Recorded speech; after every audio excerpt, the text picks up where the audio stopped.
إن الذين قالوا ربنا الله ثم استقاموا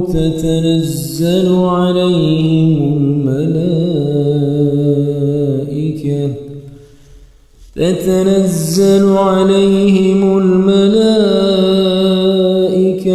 ألا تخافوا ولا تحزنوا وأبشروا بالجنة التي كنتم توعدون نحن أولياؤكم في الحياة الدنيا وفي الآخرة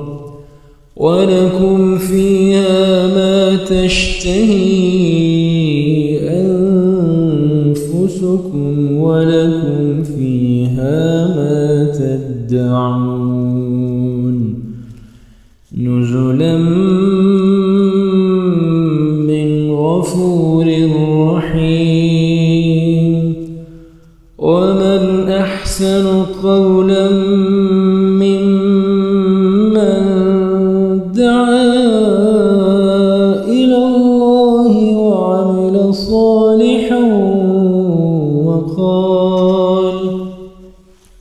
وقال إنني من المسلمين ولا تستوي الحسنة ولا السيئة